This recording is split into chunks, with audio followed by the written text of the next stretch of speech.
I'm Doug Spellman. I'm the deputy at the Kissinger Institute on China and the U.S. Our goal is to try to enhance and improve mutual understanding between the two sides by programs, books, etc., here and in China. So today I'm particularly pleased. We have two distinguished history professors that, at least originally, all the way from California. Ken Pomerantz and Jeffrey Wasserstrom, both from UC Irvine. They're both historians interested in China, but also interested in China's global interactions. And that leads to the title of their presentation today, China in the World and the World in China, which I'm very much looking forward to. One small administrative note: I need to leave at 10:30. Poor planning. Bob Hathaway, who directs our Asia program here, will take over. With that, gentlemen, over to you. Thanks. I'm really appreciative for all of you to come out on a rainy morning at this crack of dawn. It's really lovely that you all could make it. We're in a place dedicated, of course, to a president, so it's great that I get to, this is breaking news. I get to announce, you heard it here first, that Ken Pomerantz has just been elected president of the American Historical Association. Oh. So, congratulations. My desire to do this event with Ken here, we've never actually done a live show together, comes from a less exalted part of his resume than president of anything, which is his identity as a sometime blogger. We started at Irvine something called the China Beat, which we co-founded with Kate Merkel-Hess, a graduate student who actually knew what a blog was at the time when we didn't. And so we roped her in to be editor, and she did a wonderful job of it, and now is an assistant professor at, has moved on and still is involved with the blog, but is no longer a graduate student. We have a new current graduate student, Mara Cunningham, who's been taken over as editor. But in some ways, when we started, there are all different stories of why and how we started the blog. But in part, it was really to, actually it was to keep Ken's blood pressure down, because we would have lunchtime conversations where he would say, did you see the latest piece that got China wrong? X, Y, and Z. I'm thinking of writing a letter to the editor. And I would say, well, that piece didn't bother me as much as the piece by Y that I saw. He would say X, I would say Y. These people can be named later, but I won't mention them. But there were various people who would get us worked up. And we thought, well, we both had that letter to the editor writing temptation. And occasionally we would write the letter and it wouldn't be published. In fact, most of the time it wouldn't be published. We thought, well, with a blog, anytime we want to set the record straight, we can do it. Maybe nobody will read it, but cathartically, we will get it out there. Luckily, people did start reading it, so at that. So this is in some ways an effort. There was to kind of take the lunchtime conversations that we were having about China and try to spread them to a different audience, and this is kind of the live version of that, to do this. So we're going to do something in a very simple format. We're going to take 5 things that we think either don't get enough attention or tend to be misunderstood in discussions of China, where China is now, its place in the world, its influence in the world, and how it is and isn't like other places in the world.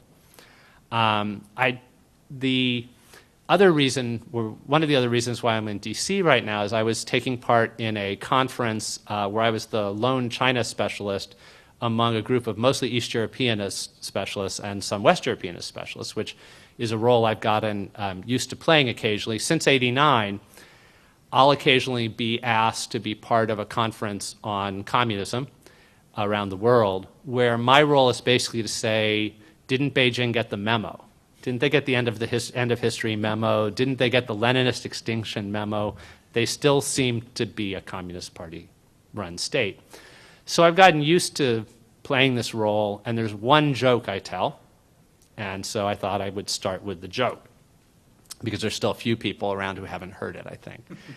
It's a joke that was going around in China in the mid-1980s, and I later learned that a variation on it was going around in Eastern and Central Europe as well, and it has a presidential theme, keeping with our motif here.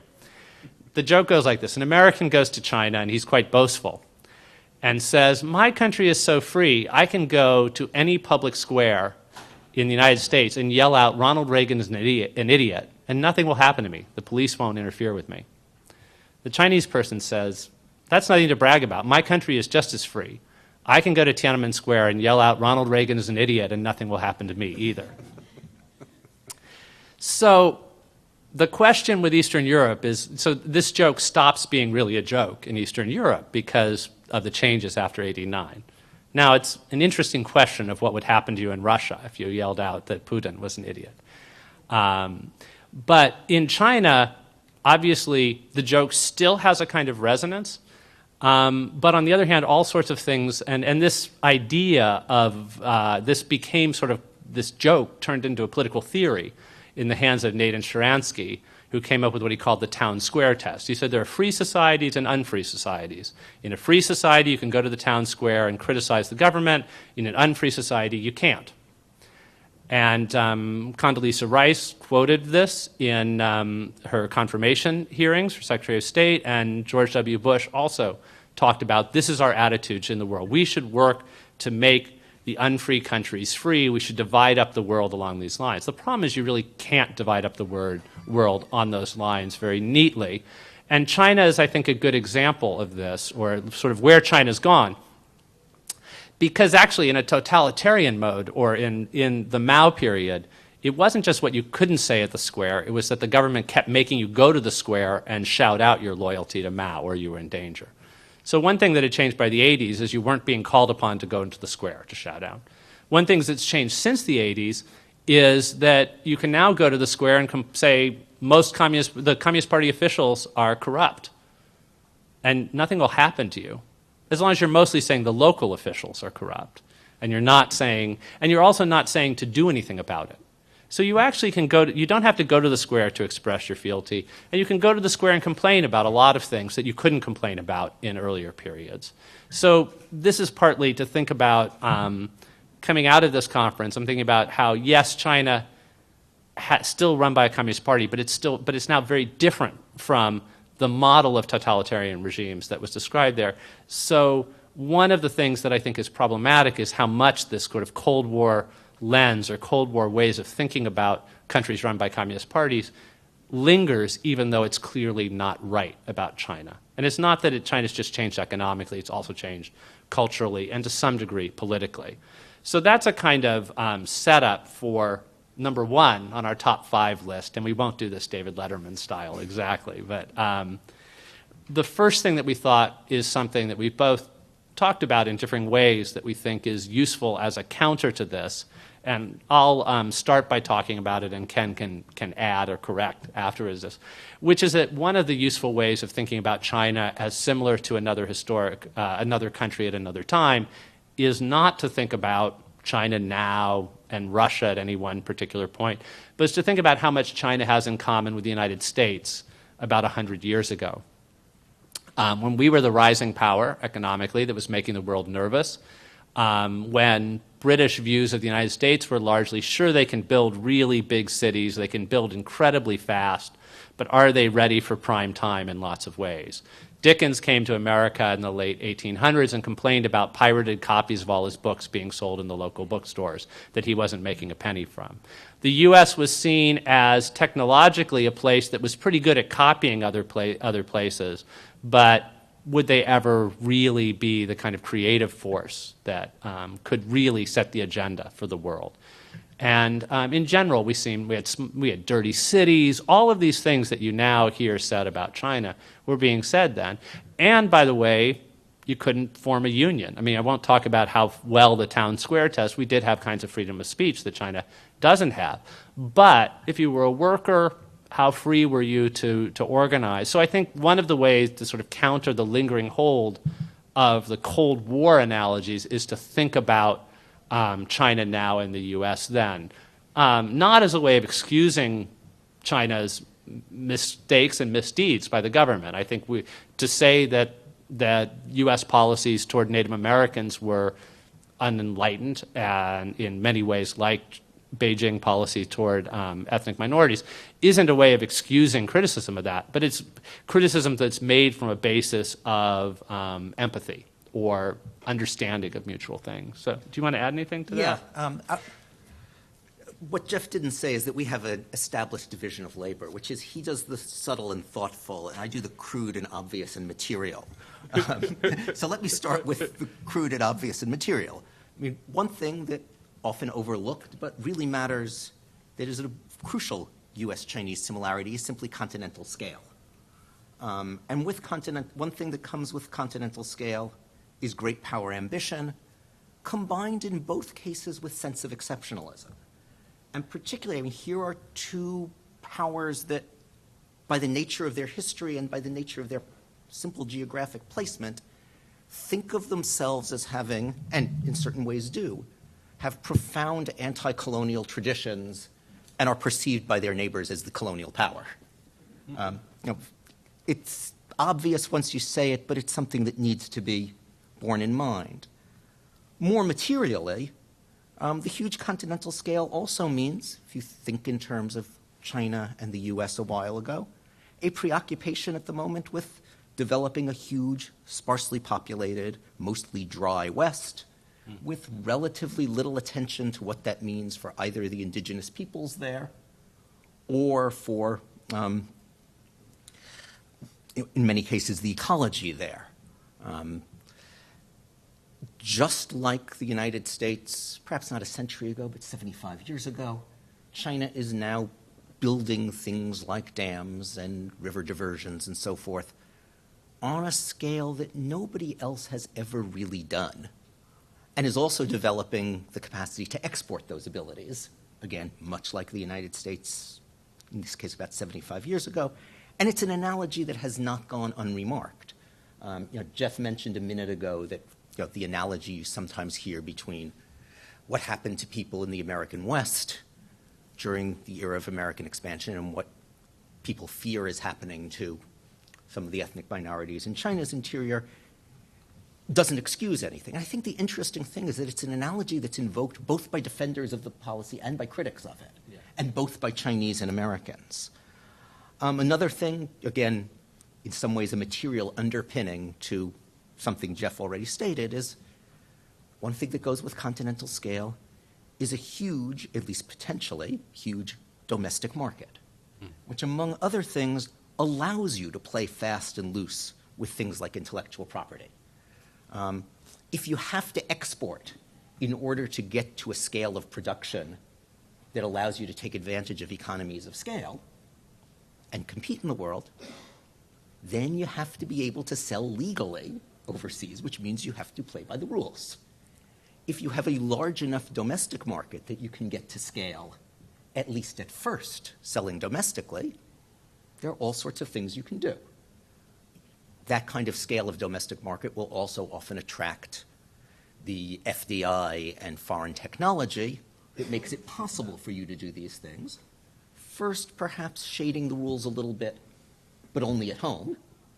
And then the interesting question becomes, what happens when you then get to scale and then do want to export? Does that make you then play by the rules, or do you effectively at that point end the game?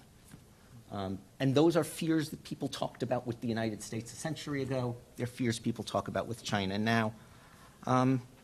Maybe that's enough for a starter. Yeah, I just add one small illustration of this that was on my mind, particularly in 2010, when China hosted its first World Expo, World's Fair, after having hosted, of course, the Olympics in 2008. And these were, eye-popping events for a lot of the world, and really marked the fact that some old notions about China as a developing country, though it still has parts that are very poor and still developing, this sort of changed views of China, particularly the Olympics, the World's Fair less so, because we see the era of World's Fairs as over. Well, the United States was the first country outside of Western Europe to host a World's Fair. And this was back in the 19th century when World's Fairs were the big deal, and the modern Olympics were just being revived as an entity. And in fact, early on, Olympics were sort of sideshows to World's Fairs. The relationship is reversed. But when the United States hosted its first World's Fair in Philadelphia in 1876, it didn't just host a World's Fair like the other ones that had been taking place until then. It hosted the biggest World's Fair the world had ever seen as a kind of statement of arrival. And it trumpeted the fact that it had new railways that were provoking attention around the world because of their continental scale, quite literally. And there was a real parallel there to China hosting this Olympics that wasn't just like, we get to host our first Olympics, we'll do one like the other Olympics. It was really trying to show that not only it had arrived, but it was going to change the way we thought about those events. And its World's Fair, by the way, was the biggest World's Fair the world had ever seen. So there is something about the bravado, too, that I think goes along with the continental scale to do that. Do you want to move on to decentralization? Yeah, let's move on to decentralization, which was another theme that we wanted to pick up on because it's one, I mean, probably not so much true for the people in this room, but that Americans in general tend to miss. There's this image, and it comes, I think, in part from a Cold War image, though in part it comes from images of Oriental despotism going back to Montesquieu, if not further, that somehow China is intensely centralized. And if you've ever spent more than a week there, you just know it's not true, and it's not true in all sorts of very basic ways. It's not true fiscally.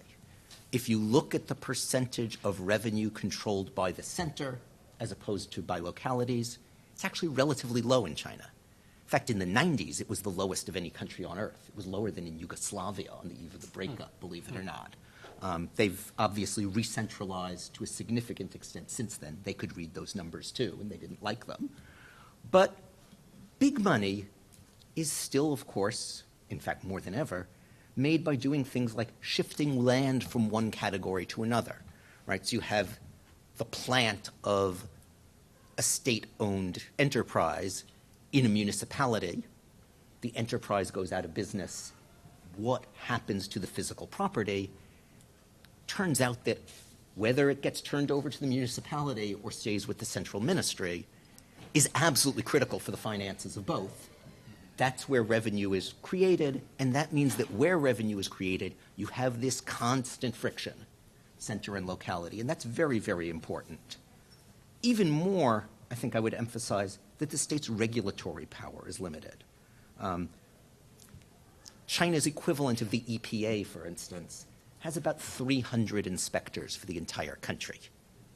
What that means is that no matter what the environmental laws say on paper, for enforcement, they're dependent on the localities, right? It's as if you could imagine a world in which there were only a handful of IRS offices and your local mayor had to depute people to collect taxes for the central government, this would be a very different country.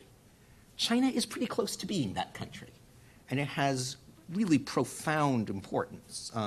In the case of environmental regulation, which I was talking about a minute ago, one of the things it means is that it's very often a local government that has an actual financial interest in the polluting factory that is in charge of enforcing the center's rules about pollution. It's also, and I think this is less often remarked, a society that has relatively weak institutions for horizontal deal-making between local or regional governments.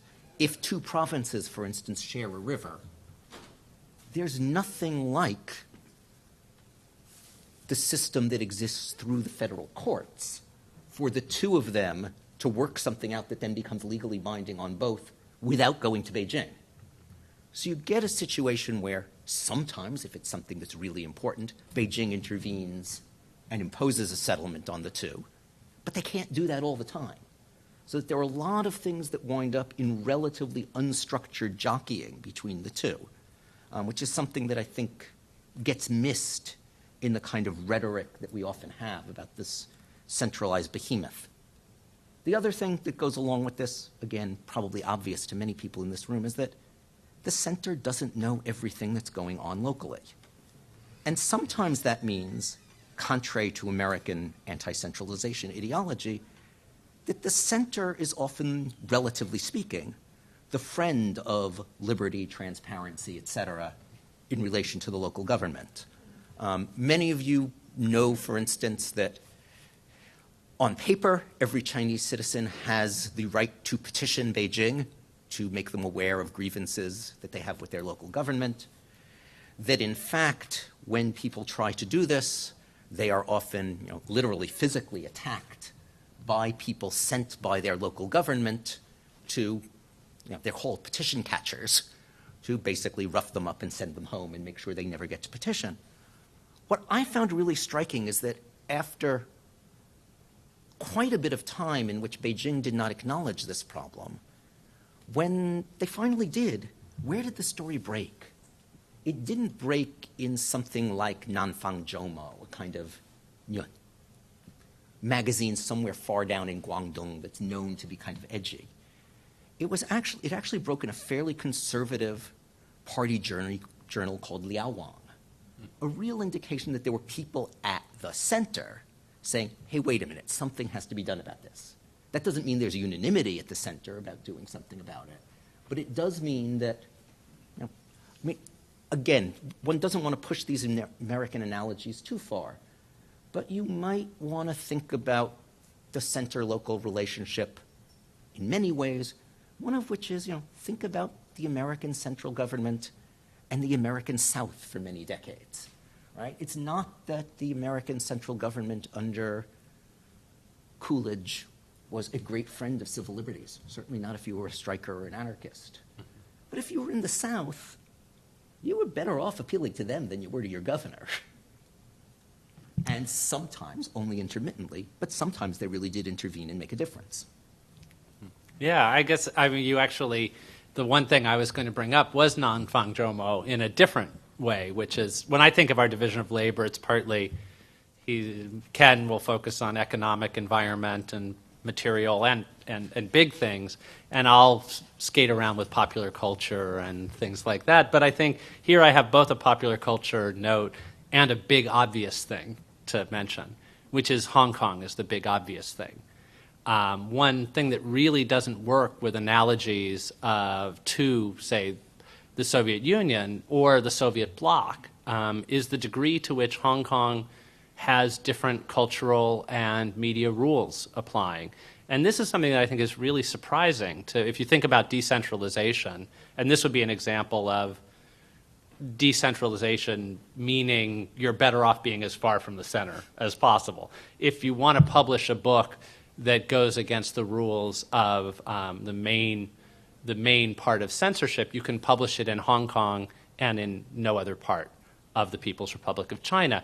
And there has been a lot of self-censorship. There's a lot of talk of people pulling their punches in Hong Kong, but I think it's just shocking for if we really admit what we thought the Hong Kong media and publishing scene would be like in 2011, in 1996.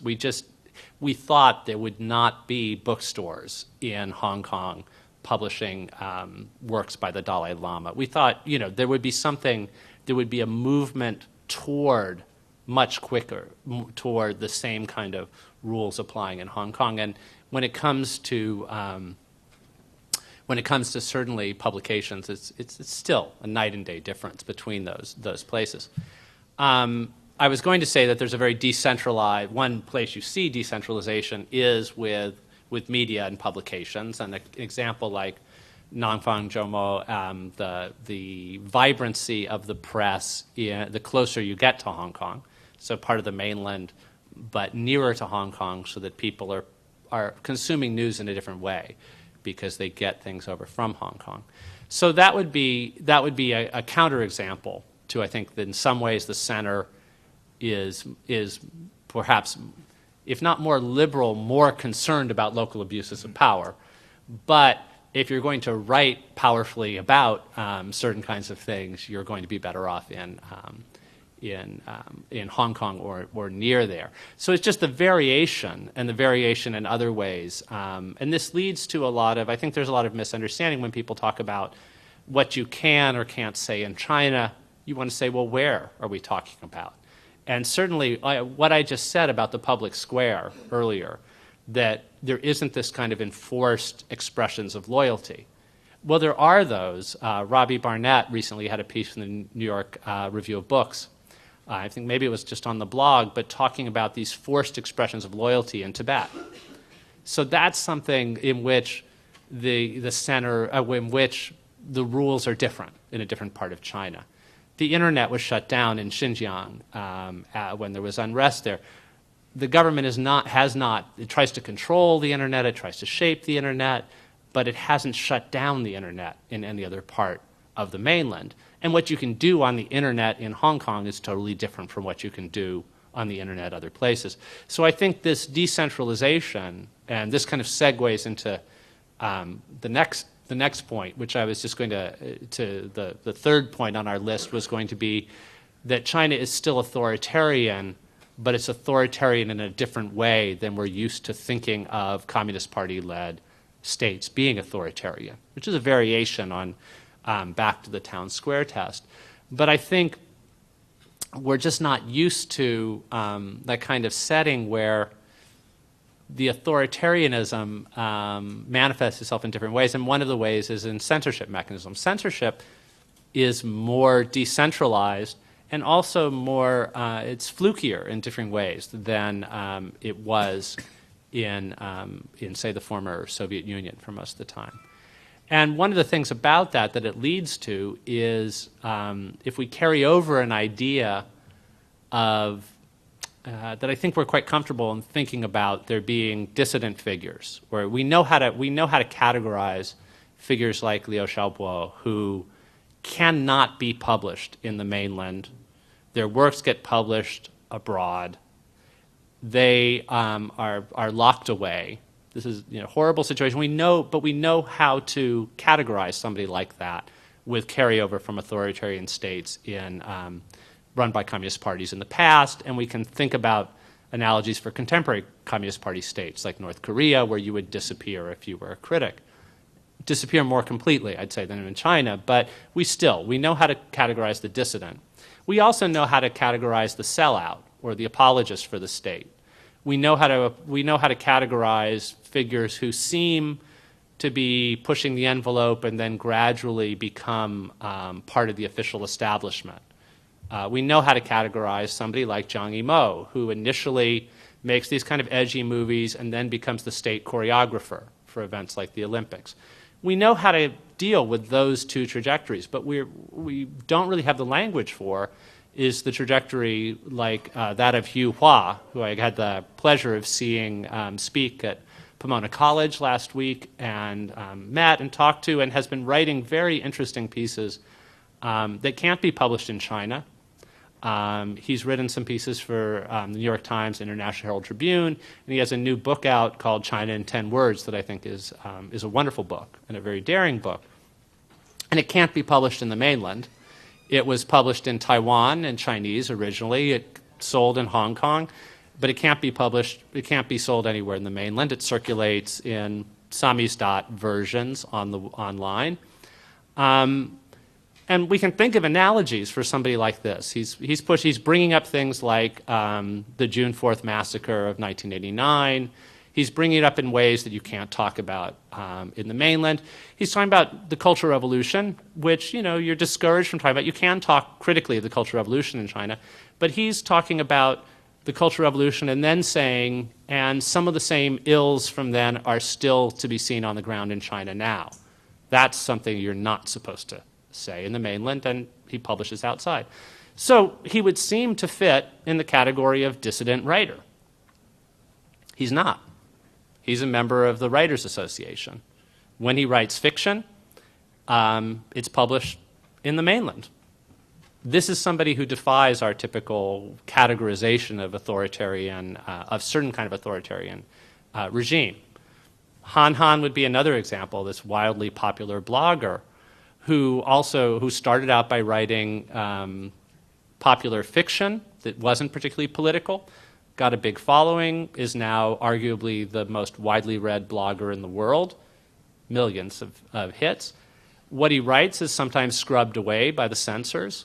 He wrote a piece, The Country Derailed, that was a very powerful piece. There's a very good analysis of it at the China Heritage Quarterly that Jeremy Barmé wrote a piece about railroads in 1911 and in 2011 as symbols of Chinese modernity, and quotes extensively from Han Han's post. Han Han's post gets scrubbed away, but it gets reposted other places. He's still operating. When he tried to open a magazine, the magazine got shut down because there are different rules about print than online. But he's not a dissident in the way we usually think about it. He's certainly not an apologist for the regime. He's a kind of gadfly intellectual operating in what I've been trying to talk about or conceptualize as a gray zone in between these kind of official and dissident places. Hu Hua, I wish I'd seen him in 2009, was where I was first going to see him speak. It was at the Frankfurt Book Festival. China was the spotlighted country at the Frankfurt Book Fair, in 2009. And a big story broke in the Western press about China trying to put the screws on the organizers to keep dissident writers from participating. They tried to keep Dai Qing from coming. They tried to keep others. And then eventually they had to back down. They couldn't, so this became the story. And I think, it was a PR disaster for the PRC, which I think was an example of the problems they've had sometimes figuring out how to do this soft power thing. They made a bigger story by trying to block these dissident writers. And it was an interesting story. But the story behind the story was one of the official writers who was part of the delegation was Yu Hua. Yu Hua in May or June of 2009 had written a piece in the New York Times about 1989 that was precisely the kind of piece that couldn't be published on the mainland. So he was already staking out this kind of gray zone position for himself, and yet he was still part of the writers' official group. He's talked about this, and I like this analogy and I like this description. As a lot of you probably know, you can't say anything about June 4th, which is the term for the massacre of 1989 in Chinese, Liu Si. If you put anything with the 6-4 together, it'll be scrubbed away off the web, and you can't certainly say it in print. So one thing bloggers started to do was refer to the events of May 35th. It's a wonderful kind of subterfuge. And Hu Hua wrote a piece, I think this was in the International Herald Tribune, about the May 35th syndrome. And he said you can choose different ways of writing. So when he writes fiction in China, he uses May 35th techniques. Inadvertently, roundabout, it doesn't directly slap the government in the face, but it has a message that calls into question some things, but it's a subtle thing, and if you do it subtly, you can, it's okay. You can get away with it for a while. Sometimes he wants to just write in June 4th mode, and then he'll write for an international audience. So this kind of multiple ways in which things are going on by people in China, people that are in China but writing in some modes for international audiences or in ways are publishing some things in Hong Kong they can't in the mainland. There also are banned writers, novelists, completely banned writers, who travel to China. And that's something that also didn't happen. In an earlier version of authoritarianism, if you were on the outs, if you were writing things that were critical, you couldn't go there regularly. And this is something that some of the thoroughly banned writers take trips to China. And that, too, messes with their idea. So there's a porousness, I guess, to the Chinese situation. An authoritarian, we might, in some parts of China at least, is more useful to use in another analogy. And this is another analogy that Chinese actors are very aware of, the Chinese government is very aware of. They don't want to go the route of the Soviet Union. One of the things they look at is the route of Singapore as a model. Singapore, that William Gibson, the science fiction writer, famously described as Disneyland with the death penalty. It's an authoritarian regime, but it's a happier or more material, satisfied authoritarian regime. It's a one-party state. There's a lot of porousness. We can think about Singapore having changed a lot, even if it stayed one party. And I think that's something of what we need to do with China, is come up with a more flexible way of thinking about authoritarianism, which is kind of a decentralized one. There are parts of China that are much more, at certain moments, when there's unrest in Xinjiang or Tibet, the methods of control are much more like, say, North Korea or Burma. At other times or in other places, Hong Kong, for example, but even sometimes in other parts of the country, it's more like Singapore. Yeah. Jeff actually said a lot of the things that I was thinking of saying, but I think one really good sign of when you don't quite have the vocabulary to talk about something accurately is when you try to and people laugh. And one of the moments when my students always laugh is when I introduce to them the contemporary Chinese institution known as the Government Organized Non-Government Organization, which they laugh even more when they realize that the acronym is GONGO. And then I once tried to explain this to a documentary filmmaker who was interviewing me, who was actually, he'd grown up in Romania before '89. And he didn't laugh, he was angry. When I tried to explain that these things needed to be taken seriously, his reaction was, "You are a dupe." Now, what these are, for those of you who don't know, is they're institutions organized with the permission and sometimes with the financial backing of some government entity that promote a particular set of opinions on an often controversial topic. And as long as their patron remains reasonably strong and committed to them, they're able to maneuver. They're able to talk. They're able to say things that other units of the same government often do not like. Now, this is not a liberal public sphere like we would like, right? Because there's no independent judiciary to protect them if their political sponsor abandons them or if their political sponsor falls from power. But it's not nothing either. It really does matter. A lot gets said in these contexts, often of a form that really irritates people. Unfortunately, my favorite example of this is now 25 years old, but I like the example so much that I can't help repeating it. My joke's 30 years old. I don't know if any of you remember a Chinese film called The Black Cannon Incident, but it's a fairly hard-edged but also very funny comedy. And the hero is an engineer who's working on a Sino-German joint venture. Through a series of mistakes, somebody reports him as a possible subversive. He loses his job, all sorts of things start to happen to him, he doesn't know what's going on. The movie is quite bleak. It's also very, very well made. Well, when it first opened in '86, it didn't last all that long before the Ministry of Culture decided that this was not a good movie to show. And basically it disappeared. But it didn't disappear entirely, because the Ministry of Heavy Industry really liked this movie that was about an engineer trying to do his job who wasn't allowed to do his job because the ideologists kept getting in the way. And when I was in Beijing in '86, you could see this movie anytime by going out to the Iron and Steel Institute, which presented the rather bizarre image of evening after evening, large portions of Beijing, their equivalent of the glitterati, who probably had no idea where the Iron and Steel Institute was a month earlier, would go out to the Iron and Steel Institute to watch this movie. And I mean, that's an unusually odd example, but there are these sort of funny protected spaces. They're not permanently protected, but while they last, they really matter. And a great deal of debate goes on. Also, and this in some ways repeats what Jeff said,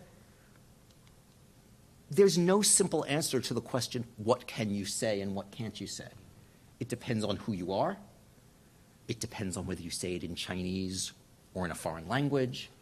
It depends on whether you say it in a campus seminar room or across the street.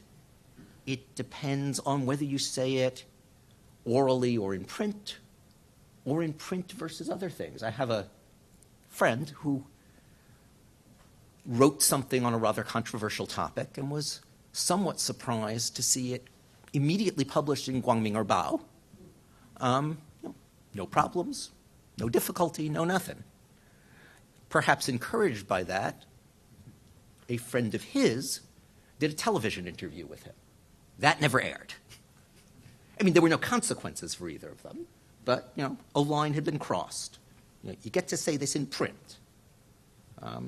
You don't get to say it on the air, but being able to say it in print is not nothing.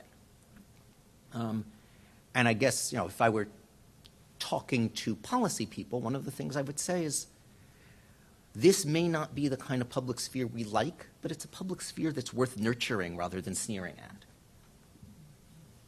That's a great line to end that with. We're going to move to rural urban. Right.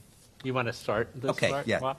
Yeah, and see, now we get to the nitty-gritty stuff. And I started my career as a mud-between-the-toes agrarian historian, so this is... And I started my career as trying to find a good cup of coffee urban historian. That's right. Yeah, a Shanghai city slicker. The most obvious thing, and again, probably not new to anybody in this room, but I think really worth emphasizing, is that countryside does not mean agricultural. That urban and rural are census categories that are often not visible on the ground. You can see an awful lot of places that are legally rural, and boy, they don't look rural by anybody else's standards. They are census definitions that carry profound implications for people's rights and obligations, and therefore not ones that are going to be depoliticized anytime soon. The census is going to continue to not match reality in all sorts of important ways. Well over 70% of rural income, I emphasize the word rural, comes from non-agricultural sources now. That's roughly what the percentage was in Taiwan in the 1980s, before the really, really rapid phase of urbanization took off there. That's yet another analogy worth thinking about. There's huge amounts of industry in the countryside, not only crucial to people's livelihoods, but that's usually the fiscal mainstay of local government. Not only because that's where the income is, but because at least in theory you can't tax agriculture. Right? So if you have a county that has failed to industrialize, they face the double burden. Right? Smaller income base, less of it you can tax, at least legally. Very, very hard for them to get the kind of services and infrastructure that will enable them to compete for further investment. So in some ways, the urban-rural divide is the one you want to think of, but in other ways you want to think about the urban plus the industrialized rural versus the truly rural. There are villages, according to legal definitions, where none of the legal residents farm, but where there are lots and lots of guest workers, usually from the interior. We often talk about the rural-urban migration in China, which is the largest in history. We certainly should talk about that. At the same time, China is also witnessing the largest rural-to-rural migration in history, as people in villages in places like Jiangsu don't want to farm their land allotments, and people from places like Guizhou come to do the work for them. It's villages without industry that depend the most on outmigration, that lack the funds for decent schools, et cetera, at home. A lot of the land grabs that you hear about are in richer villages where the land is valuable. And the protesters, and this is often missed, very often the protesters are not the people with the explicit land rights. Very often they're the guest workers who realize, if this isn't going to be agriculture anymore, what happens to me? Or in some cases, they're locals who do have land rights, but they haven't been bought off with jobs, and sometimes that's because of corruption. But sometimes it's because the project went awry, or they're in villages that are desperately trying to get into the ranks of industrialized villages. They don't have many cards to play. And so one of the few things they can do is they can offer developers super, super cheap land. One of the ways you get to offer them super, super cheap land is by cheating the people you're supposed to compensate. Obviously, I'm not defending that, but you can understand how a local official, including in some cases a relatively honest local official, faced with the desperate need to get into the ranks of villages with a real source of non-agricultural income, might try and do that, might cut those corners with all those consequences. Let me turn that over to Jeff. Okay, well, some of the things I was thinking about the first time I came to the Wilson Center was for a conference on urban spaces. It became a book, Urban Spaces in Contemporary China, I think it was called, edited by Yale sociologist Debbie Davis and three other co-editors. It was a very exciting conference, and it was over at the Castle, another part. It was a very atmospheric place to be talking about things.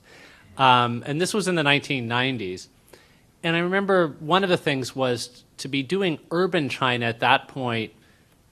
It was certainly legitimate. There were things going on in cities that were important, but there was a slight defensiveness. Like, why are we talking about Chinese cities when most Chinese people live in the countryside?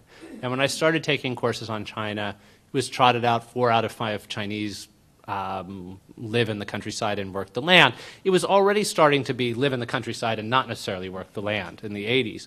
But still, there was this idea of this enduring rural China. And now we have the census saying that even using this crude definition, it's about 50% urban. So there's no longer this kind of talking about the urban as somehow something that needs to be explained or justified. In that conference, the conference is organized in the wake of the 1989 protests and things like that. So clearly one idea was to figure out the story of protest in urban China. And I was there to talk about students. Elizabeth Perry was there to talk about workers. And that was, I've got to say, I thought, I was talking about what the big story of the urban thing, because I thought of the protests still were so shaping of our thinking about China. But there was somebody at the conference who said the big thing we should be focusing on isn't the protest there. We should be focusing on the enormous number of the floating population, the migrant workers in there. And it's just a plug for our home institution. That was political scientist Dorothy Solinger, who now teaches also at UCI in the political science department. And there were a bunch of us said, well, okay, this sounds important, and she had been doing some very path-breaking interviews with migrant workers at that point. But how big a story is that really? This is in the early 90s. Well, it turned out it was an enormous story. She was absolutely right that was something we should be focusing on. There was other person there, anthropologist Nancy Chen, who was talking about something that seemed even more off the wall and off the radar screen. She said what we should really be paying attention to were Qigong breathing cults, breathing organizations. And she led us in Qigong breathing exercises. And we thought, oh, this is really out there. So but of course, she ended up teaching at Santa Cruz, which is my alma mater. So now I love to celebrate her work as well. Turned out she was onto something. This was years before Falun Gong captured our attention. And so these were inklings of things, urban stories that were under the radar that now are very front and center on our radar screens, particularly at this point the migrant workers. One thing about the migrant workers that shows up in Dory's work as well as in others is if you have elements of the urban in the countryside, you also have elements of the rural inside the city with these villages of migrant workers, or they'll be called villages sometimes by migrant workers from a particular part of the country who cluster together, and people who are working in the city but are going back to the countryside, and so are in the city but not of the city, don't have the full rights of city citizenship, which is a big deal in China, but also maybe mentally thinking of themselves as still attached to the rural, and maybe looked down upon by longtime urbanites as bumpkins and rural people. There has been a shift over time, though, in the migrant workers of the generation that Dory was writing about then and wrote about in her important book, Contesting Citizenship. They were often people who were assuming they were going back to the countryside. One of the most important recent books about life of migrant workers is Leslie T. Chong's Factory Girls, in which she's talking about how for the current generation that she's talking about, often these are people who come from the countryside to the cities and then aspire to stay there and may send money back, may occasionally go back, but may really be seeing themselves as first-generation urban as opposed to temporarily urban. Leslie's book, I think, is a very important one. It's a very interesting one. It's a great read. Among other things, it draws attention to the gendered aspect of the migrant worker experience, where she talks about young female workers in what we would see as confining sweatshop conditions, and to some extent are, where they're living, many young women to a dorm room, an in-control work environment, but at least the ones that she spent time with often felt this as liberation from the kind of control that the family had on their private life when they were in the village. So I think we need to think complexly about what it meant for different ruralites to come to the city, and they may be discriminated against and simultaneously feel an excitement about being there. There is a reason why people keep coming to cities to work in exploitative conditions. She also brings up, as does her husband, Peter Hessler, in his writings about China, these analogies to the United States at an earlier time. She talks about, while writing Factory Girls, she was often reminded, the life stories she was hearing reminded her of the heroines of Theodore Dreiser stories about the pull of the city at that point in American life. She also interweaves, and this is an important China in the world story at a couple of different dimensions. She interweaves the story of her own family's migration before her generation from China to the United States. And I think this is important to bring in, because one thing that people will object to is to compare the U.S. 100 years ago to China now. In American cities in the late 1800s, early 1900s, you had a lot of people who were from foreign countries.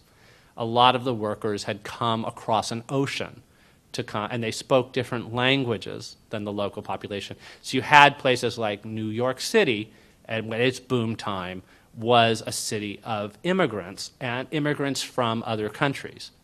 China, the cities actually have quite small populations of foreigners, percentage-wise. It's a very small percentage of foreigners compared to, in, say, Shanghai, compared to other global cities that are aspiring global cities, and so forth.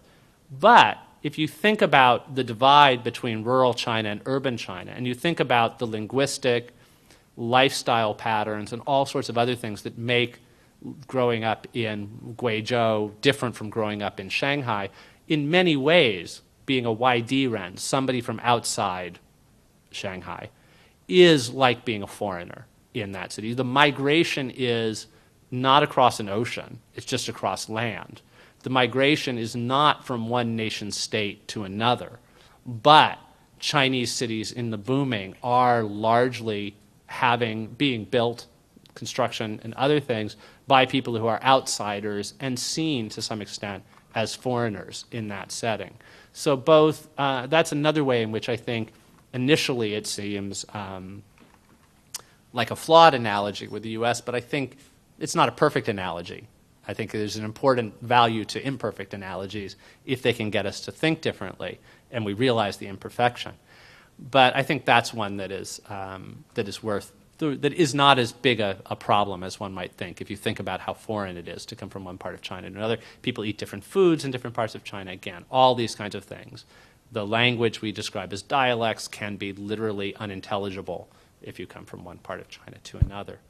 But I think Leslie Chong's story is also another part of the China in the world thing.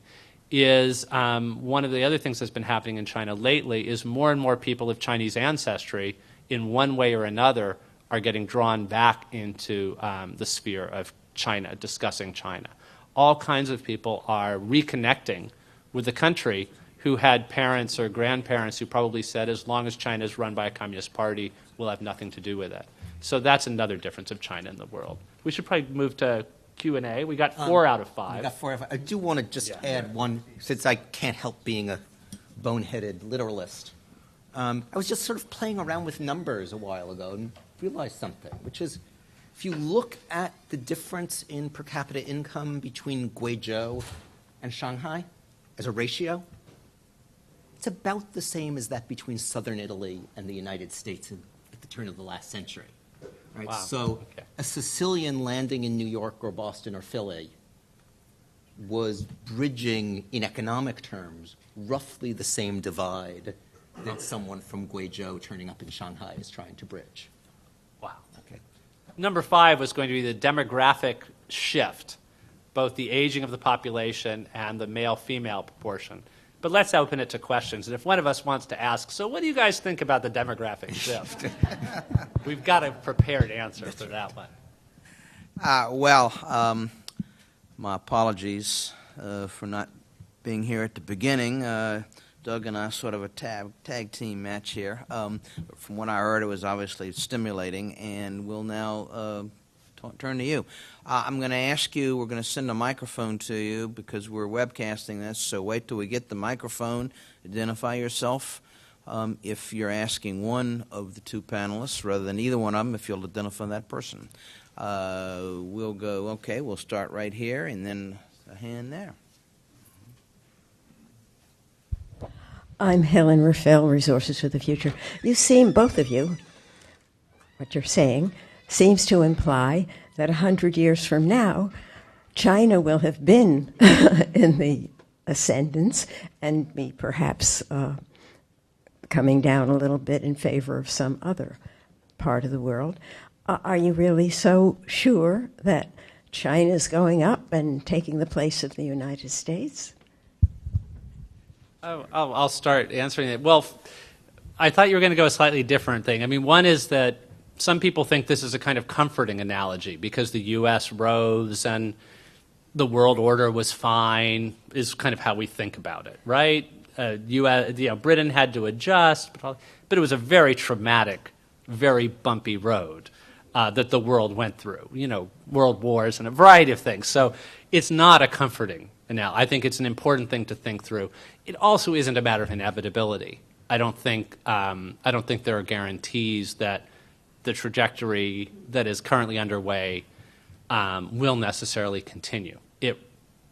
History is just too contingent for that. There are too many variables in the mix, including the awareness of what's happened before. If I were making a flip answer, I'd say I encourage somebody to learn Portuguese, because I think Brazil is at least a possible place that could be moving this way. But I think this is another thing about just even thinking about this is why history is contingent and why you can't predict, is what happens in the rest of the world is tremendously important for what happens in China. And we're kind of aware of that. So people will say, all right, there was Arab Spring, which, dictators are falling. Shouldn't the Chinese authorities be nervous? Well, they are nervous about it. But what happens in the rest of the world will affect how things happen in China in all kinds of ways. If the countries coming out of Arab Spring are all doing wonderfully 2 or 3 years from now, it will be much harder for the Communist Party to continue to justify authoritarian rule. If some of those countries are a disaster, and I think there's a good chance some of them will be unpleasant places for one reason or another, it actually helps the Chinese Communist Party say, you may not like us, but do you want to become like, pick the country, which is the argument they used after '89 to sort of say, you may not like communism, but do you want post-communism if it looks like Yugoslavia? And there was a strong argument. Similarly, I think the biggest possible force for Chinese democracy would be India surpassing China economically and remaining a democracy. Not that this will necessarily happen, but there's an awareness of the Communist Party is using the argument that our recipe is working, and so far it has worked. It doesn't mean it will keep working, and so it doesn't mean that the trajectory that China's on will necessarily mean. So we're not in the China rules the world when China rules the world cap. Well, actually, let me add to that, because I'm actually fairly gloomy about many things. I think one of the things that the analogies to the United States do is they point out some of the challenges, and then when you start thinking about the challenges, you realize many of them are different, or maybe similar in kind, but they are so radically different in scale that changes everything. Another of these, funny little numbers things. China is currently depleting the aquifer under the North China Plain at roughly the same rate that we're depleting the Ogallala aquifer. Difference? If worse came to worse, the Ogallala aquifer simply ran dry. That's 2.8 million people that need to be moved. How many people live on the North China Plain? Roughly 100 times that, right? We're talking about certain transformations that may look similar in certain ways. They're occurring with far smaller margins for error. Far, far, far smaller. Ecologically, demographically, this is the thing we didn't get to, but the fact that China is going gray at a much lower level of per capita income than anybody has done before, that's an unprecedented challenge. And I could add many, many more. So, no, the fact that in certain ways China, you can use other moments in American history as analogies to think about China's challenges don't mean that the future is, oh yeah. I think the lady there. Yeah. Hi, thank you, professors. I'm Ruth Kurtzbauer. I just retired from the Foreign Service. I spent 4 tours in China from the 80s to recently, and thank you so much for giving coherence to so many of my anecdotal experiences on the ground, and thank you for your plug for the Gangkos. They can do some good, as Marta, my colleague, and I know from our experience. Bear with me. I've got one anecdote and one question, and questions for later after others have had their chance. But on the variation in the so-called floating population, another model is my former housekeeper. She came from a village not so far from Harbin in the far north, 20 years ago, and she told me, to provide money for her parents and for herself and for health costs in their old age, and to give her son an opportunity to study in a better place. And she and her husband managed to find work as housekeepers, as building maintenance. Her husband works in building maintenance. And they have now, if you will, graduated. They have purchased an apartment in the far eastern reaches of Beijing. So it means that while they go back frequently to take care of mom, they've built a house in the countryside, they have transitioned, and I don't know the legal status, I never asked, into being city dwellers and householders. So it's an incredibly variegated picture, and thank you for pointing that out. My question is more kind of political science-y, and that is the great state academic institutions like CAS, the Academy for Social Sciences and so forth, central government. We've met many scholars, many researchers, like yourselves. They're aware, they're with it, they're highly trained, they're worldview, and so on. And they study all kinds of problems, from pension reform to transparency in government, et cetera. What is their impact, though, on actual government policies and implementation? Is it do they have a channel for real reform and influence, or is it something that gets put on a shelf and maybe would be referred to in the future? Yeah, I think my sense is that some of them have channels and not all of them. And my sense, and here my answer is very much anecdotal, I think, rather than based on is that one of the reasons why some of them have channels and some don't is because the source of the channel is non-institutional. It's not the fact that you're at CAS that matters. It's the fact that you went to Beida with some guy who's now high in Ministry X, right? And so if you think of academic institutions, in this case now meaning universities rather than places like CAS, as kind of the scaffolding on which the ivy of connections grows. And maybe that's what our academic institutions are too sometimes. He's been spending time at Princeton lately. Yeah, right. So, there's a lot of ivy growing, right? That those things really matter. And that, the person at CAS who has a friend from Beida who's now somebody in politics, I think has a channel that simply being from CAS doesn't give you. And it may actually be significant that way that so many of our leaders come from law schools. They stop hanging out with the people in grad school in the sciences, the humanities, etc. At Beida or at Tsinghua or whatever, it's much more a shared track. Yeah, I guess all I would add to that is one way to think of the Chinese Communist Party is as an aging figure who's seeing its contemporaries drop off and wants to live as long as possible. So it's very interested in diagnostic information.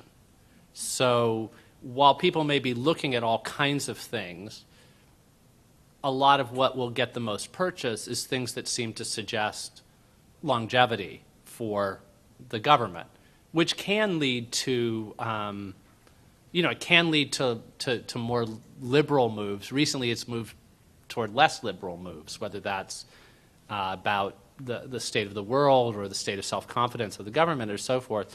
So in other words, I think there's a kind of, the government has a lot of interest in people looking into these things. What will have purchase is likely to be what the government can think will be useful for things it's trying to carry out. So it's a complicated story there.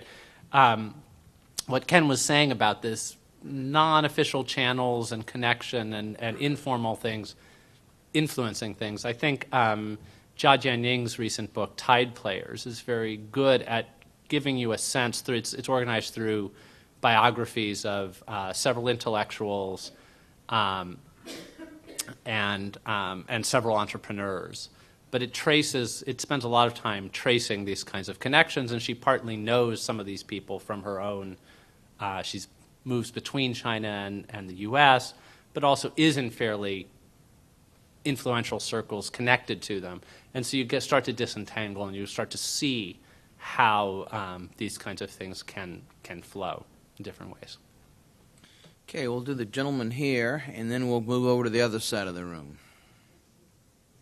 You talked about James Sang, IBM retired. You talked about decentralization, and you talked about diagnostics.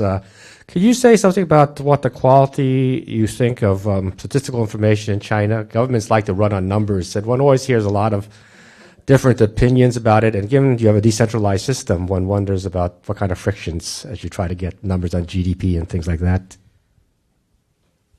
You're the numbers guy. Okay. Well, some numbers are clearly not to be trusted. There were years in which, and you probably know this, it's not as bad now, but there were years in the early part of the last decade when even doing something as simple as summing the provincial GDP estimates didn't equal the national GDP estimates. This is a very bad sign. I have a friend who's an economist who likes to say half-jokingly that China has mastered the art of using statistics as a tool of economic policy, by which he means that when they think that it's really important as a matter of confidence to massage the data, they massage the data. When things are genuinely going well, they don't feel the need to massage the data. So, for instance, in the 97-98 downturn, when official statistics were telling us that China was not much affected, electricity use went down significantly. And it's really hard to believe that manufacturing output stayed where it was without with electricity going down. Something funny is going on. And some of that clearly is, that the numbers the center gets from the locality are massaged for the interests of the locality. On the other hand, these are matters of, they're matters of degree. And certainly compared to many parts of the world, the numbers that come out of China are better than most. I mean, no, they're not as good definitely as the ones that come out of a place like Germany or Sweden, but they're better than an awful lot of places. And this is true, of course, for, there are public numbers and there are private numbers and there are all sorts of other numbers. I remember this must have been about 10 years ago, being at the World Bank, and one of the presenters, economist I respect greatly, started his talk by saying, the price to earnings ratio of a stock market should be a reflection. The more growth you expect, the higher that ratio should be. Why is the Shanghai stock market, why doesn't it have a PE, 5 times the New York or Frankfurt exchange? And his answer, which made perfect sense to me at the time, was, well, that's because on the New York or Frankfurt exchange, you actually trust the earnings number. Right? On the Shanghai exchange, you don't trust the earnings numbers, so the price to earnings ratio has to be discounted a bit. True as a generality. Then about 3 weeks later, Enron hit.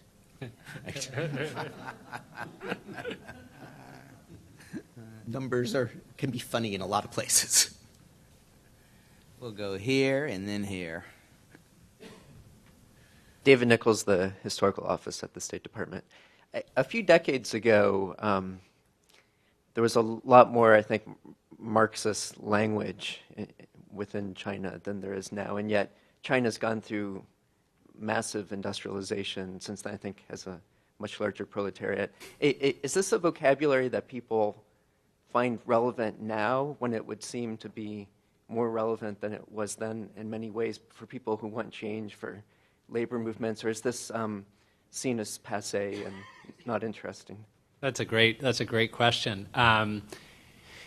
There is an interest in Marxist language or even Maoist language among some protesters, or when workers were laid off in northeast China or in the early 21st century, they carried pictures of Mao, and they carried pictures of a youngish Mao, the Mao of the 1950s, meaning the Mao who had said that these jobs would be theirs for life and that workers were the masters of the country.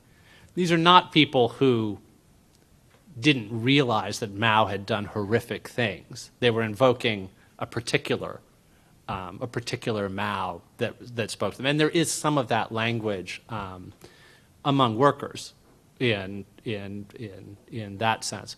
There are different holdovers. There's certainly much. I mean, there's been this very bizarre and unexpected, I think, even in the 1980s, unexpected turn toward the language of harmony and the language of Confucianism. And it's this very odd amalgamation now, a sort of hodgepodge of different streams of Chinese, anything that can be thrown into the mix. I think there's a kind of post-ideological nature to the Communist Party, that it's just sort of anything you can throw in.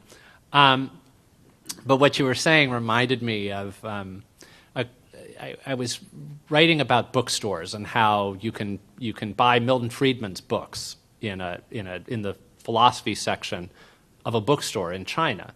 You can buy books about liberalism. You can buy books about Foucault. You can buy, and I was talking to somebody in Eastern European studies, and I was saying basically you can buy books on just about anything as long as it's not when it focuses on China. There are limits. You can't buy books that are criticizing the specifics of the Chinese state. But in other ways, there's a lot of kind of ideological freewheelingness in what you can read. And they were saying, well, wait, aren't there some books that have nothing to do with China that are still taboo? Or aren't there some Western writers that are taboo, even if they're not writing about China? And I thought about that, and I thought, well, I mean, there is this one writer, a famous German philosopher, who wrote about the fact that when there are big disparities between wealth and poverty, the people who are being left behind really should band together to try to act in their class interests against the control of the state.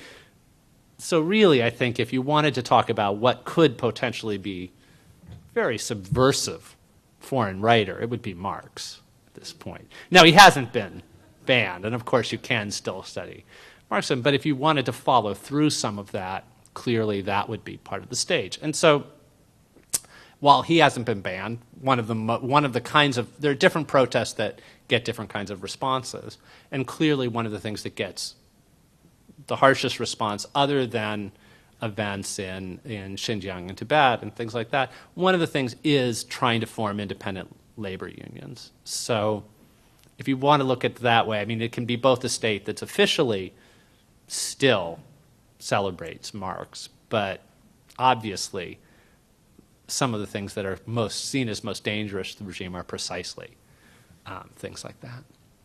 I actually don't have very much to add to that, except, and I'll add this in the hypothetical tone because I'm not sure that it's true, but if you wanted to look for foreign social theorists who I think are literally absent from Chinese bookshelves, as far as I know, a lot of it would be sort of dissident streams of Marxism. So people like Gramsci, who asked, hey, wait a minute, the revolution didn't happen the way we thought it would. It sure didn't happen in the Soviet Union the way we thought it would. But, I'm still a Marxist. And as far as I know, you won't find, let's say, Gramsci in a Chinese bookstore. And don't quote me on that, but Interesting. and if you don't, that doesn't mean that the obvious explanation is he's being suppressed. It may simply be that nobody's ever bothered to translate him. They wouldn't be interested. And the one foreign writer who probably is banned at this point, even when he's not writing about China, and certainly will be now, or is taboo, is Havel. And I think if he isn't yet, he wrote the foreword to a new collection of Liu Xiaobo's writings, and clearly he was part of the inspiration for Charter 08. So even there you could say, though, there's a genealogy linking him to China, whereas did Gramsci ever write about China? Not that I know of. Good question. Nat Ahrens, CSIS and the American Mandarin Society. Your last answer actually leads neatly into this question, I think. On a recent trip to Beijing, we're meeting with think tanky folks, and I'd prepared all the topics I thought would come up, but really the thing they wanted to focus on, which took me by surprise, and I didn't have a very good answer for, was these Occupy Wall Street protests. And as someone who focuses on protests and mass movements, I'd be interested in, they were trying to say, how should we understand these? We're starting to see them in Wall Street, and how do we frame this? What should we be expecting? Is this something you've been hearing from folks you talk to? Is it something you've given much thought to on how to respond to a Chinese audience about that? It's a really interesting question. Clearly there's fascination with the event there. There was also this odd, very interesting twist to it, which is Shen Tong, one of the Tiananmen protesters, who then wrote Almost a Revolution, a memoir about it, and then became a successful businessman in the U.S., has started hanging out with the protests there, and is involved with it. And the Wall Street Journal had a story about this, and either quoted him or said, but of course, this is so totally different from the political activism he was involved in China in '89. And one tweet by somebody smart who covers China, not by a Chinese, it was, is it totally different? Isn't this, and in one way you could think about analogy there is Occupy Wall Street is in part about the government the American government needs to do a better job of living up to what we're supposed to be about as a nation. And so you could talk about it's a certain kind of populism on both the right and left. People have been talking about the Tea Party and have been talking about Occupy Wall Street. They're very, very different, but there are some connections to them. And one connection is that they're tapping into one strain of what America is supposed to be about, whether it's and that the government has somehow gotten off course for that. And that's one way of understanding, I think, the Tiananmen protests. They were misunderstood as a rejection of the Communist Party. They were about, hey, you're not living up to what you were supposed to be doing, and somehow you've gotten out of touch with the people that you were supposed to be representing. And so there's a part of that, it's very inchoate still with Occupy Wall Street, but part of it is like just a feeling of disenchantment with the institutions and the people who are supposed to represent us not really representing us. And so some of the anxiety in China could be about recognizing some of that feeling there. At the same time, there's a desire for a kind of Schadenfreude feeling like the U.S. is getting hit because it hasn't come through the economic crisis well. China, there's this sort of pride in China having done well during the financial crisis. So you can see I don't have a good answer for it, but you can see why there would be these two impulses to both be excited by it and also to be worried by it once people start talking about governments that aren't living up to their ideals. So similarly, you could think of, I mean, a lot of events must seem this way to the Chinese Communist Party. Take Tahrir Square or Mubarak. They tried to repress information about it.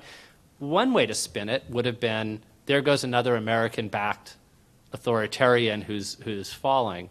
But I think they realized pretty quickly there are people taking to the streets angry about corruption, nepotism, and we don't want to touch that. So I think this is why any kind of protest, I think, it's very hard for the Chinese government to see it in purely celebratory terms, because there's going to be some notion of something like the complaints being complaints against them. Thanks. Yeah, not much to add to that. I would say, Jeff spoke earlier, and I think it's a good term, about the Chinese government's interest in diagnostics, right? That they're aware that their own information about what people are really thinking is not that great. Mm-hmm. And they'd like, they want better information that doesn't come in the form of protests, right? And I think clearly one of the, without trying to get too much into what Occupy Wall Street is, one of the things that clearly is fueling it is a sense that, lots and lots of people say, hey, wait a minute, everybody I know thinks, let's say, that inequality has gotten too extreme. Polls say that everybody thinks this. Congress isn't acting as if it thought, as if it hears that everybody thinks that. And we're up, we feel like the old channels don't work, therefore we're going to try this new one.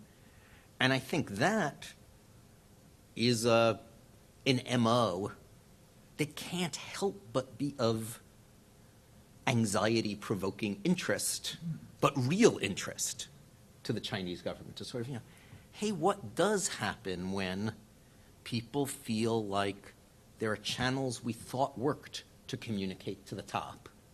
It worked imperfectly, but worked more or less. What happens when they stop believing that they work at all? Let's go to the very back. Hi, Jason Froelich, USH Institute. What I wanted to ask was, in the very beginning, where I think it was the town center test, what if tomorrow, let's say, the Chinese government lifted all sensation that if you said what you wanted to say about the government or society in general in China, that there was going to be no longer any punishment. You could say whatever you want. Total true free speech. Would that be like the breaking of a floodgate of complaints, or would it just be, a gentle stream? What would even be said? Is there something that's desperately what people want to say but can't say right now? Okay. Yeah, it's the town square test was what I was talking about.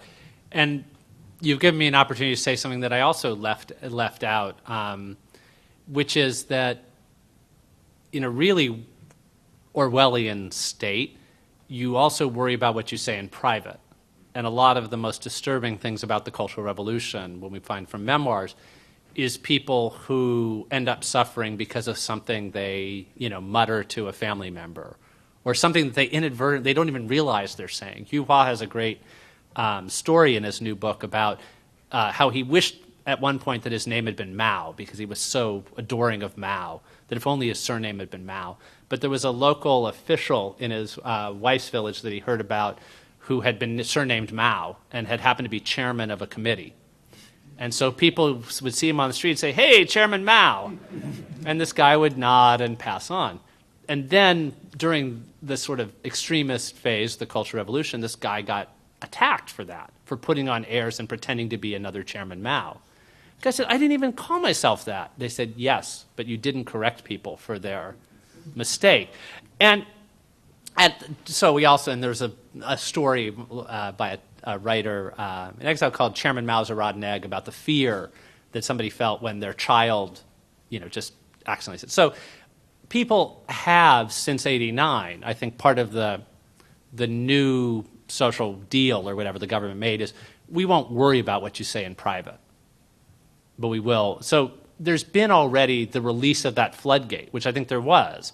People started just ranting in ways in private that they used to be very careful about. And I think so there really aren't many cases, unless you're already on the government's radar screen for whatever reason, for other things they want to pick on you about. People aren't worried about complaining and even in quite vitriolic ways without talking about doing anything about it.